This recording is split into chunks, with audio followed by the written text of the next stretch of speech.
É a rodela do carro, ninguém falou o negócio dele. Não, chamar. Ah, chamar, falar. Pra lá com isso.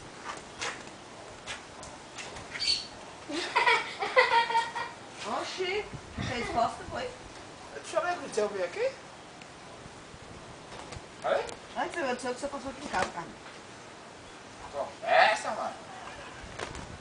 Eu vi do seu lado, ele não conversou comigo do viadinho. E ele passou aqui. Sério? Ele conversou comigo ali na esquina do Alto um monte de tempo, então. Ele já tinha saído daqui quando ele foi conversar com você lá nesse. Sabe? E ele vira um vidro assim, aí a garrafa foi empurrando pra trás, você já percebeu?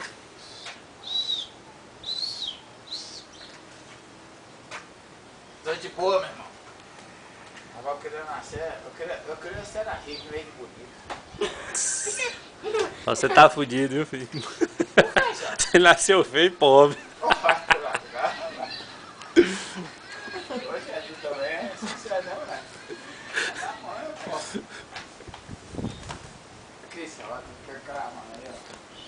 Cravando. É. E o 4? Como é que é o 4? Não, vou caber lá.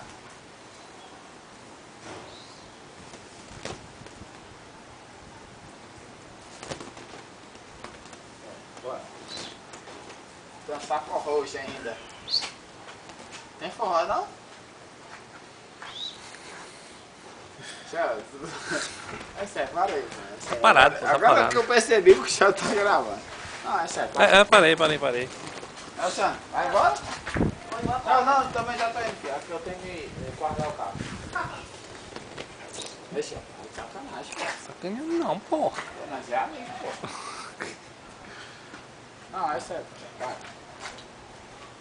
Não, é sério, pô. Nós é amigo, já para. Isso aí é coisa de pai.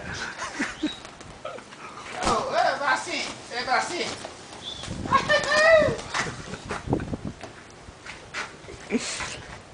Nossa, é pai, pô. Sério, pô. Nós é amigo, pô.